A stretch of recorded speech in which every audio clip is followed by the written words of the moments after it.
just comes with the territory. If you want to see a good example of hate, I think January 28th was a good example. Anybody, where were you January 28th of this year? The one words we'll never say again are dusting and no travel problems expected.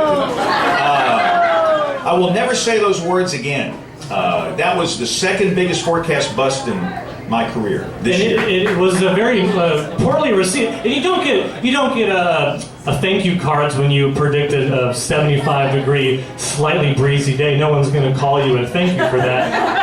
So when you make the slightest error, people write things like this to you. Oh, these are actual tweets to James Spann. Straight off the tweeter. This is going to be good.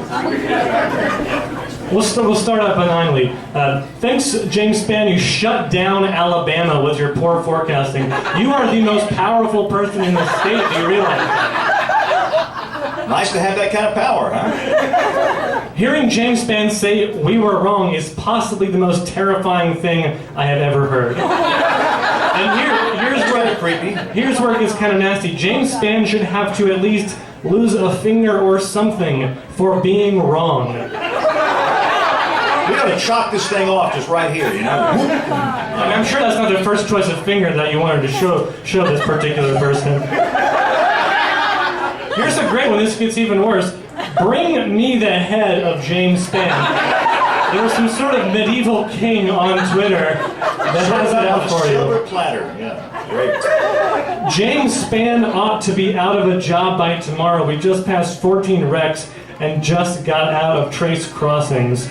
And James Spann lied, as if you intentionally deceived the people. So? He said no accumulation. I look out and my backyard is almost completely white. No. I didn't say no accumulation. I said a dusting. Which is the same thing, but...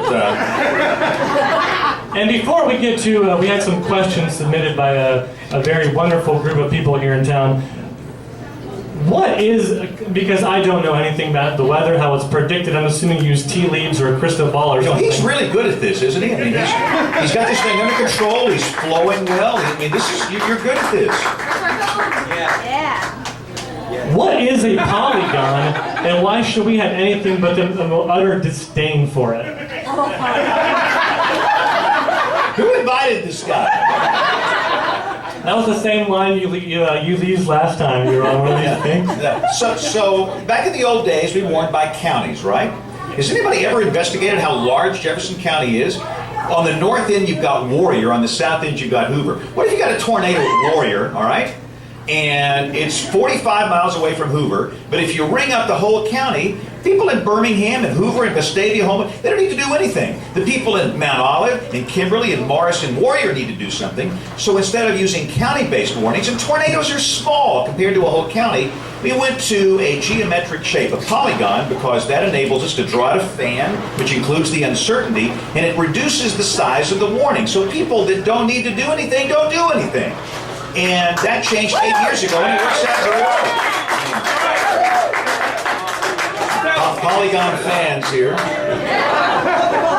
You know, this is like really weird. I'm used to speaking with second graders, all right, in the lunchroom. Because you have made 9th grade geometry class a lot more frightening with your ultimatums.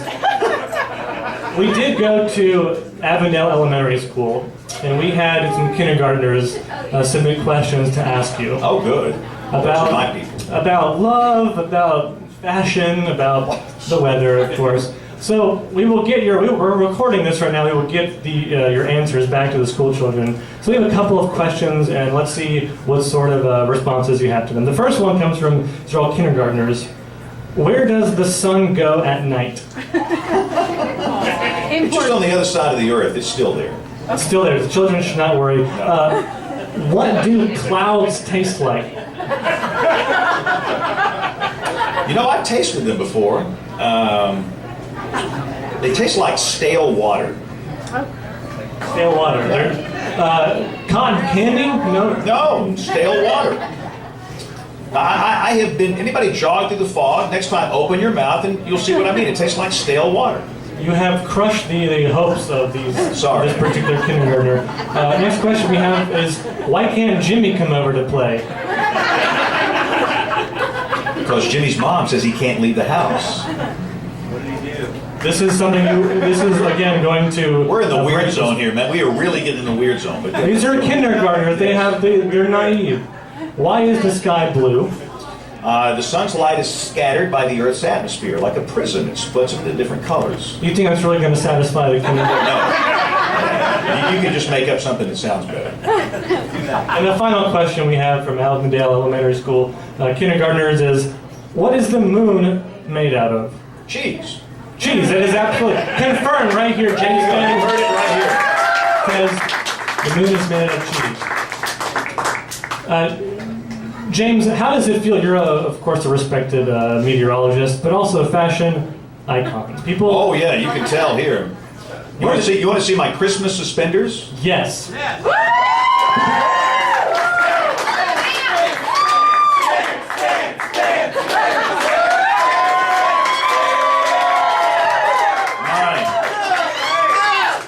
What do you think? Oh, they're beautiful, James. You know, I don't have my Christmas tie, but these are my Christmas suspenders. It's a bad fashion statement. I'm not turning around. I suffer from male pattern backside loss. I'm not going there. When you get old, it just kind of happens. Have you always worn the suspenders from '79 until now? No. What happened? I used to be skinny. Like, how much do you weigh?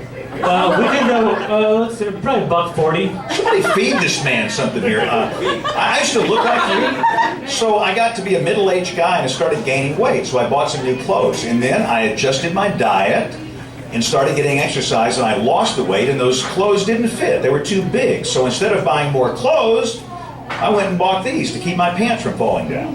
This was back in around 1999, I think. With all due respect, why not go the more traditional route of a belt? I just thought this was cooler. It is cooler. And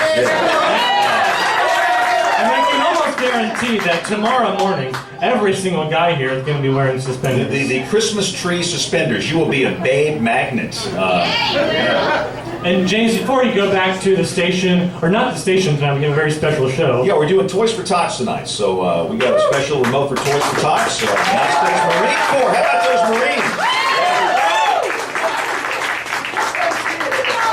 Is there any piece of wisdom? The year 2014 is coming to an end. We have a brand new slate ahead of us. Do you have any Christmas, Hanukkah, New Year's wishes to give to these people who might not otherwise get a chance to talk to you before December 31st? I think we should also jingle. No, I'm just kidding. I mean, I have lived a blessed life, and I hope everybody realizes that we're all blessed in this room. I mean, I know there's somebody in here struggling. I mean, we all have struggles. We all have relational problems. We all have money. We all have issues. But the truth is, we're blessed here to live in this country and to have a job like I do. I cannot wait to get up every day and go to work, and I'm just thankful. And to me, every season should be Thanksgiving. That's my favorite season. It's just, I'm blessed to be alive. So. That's it.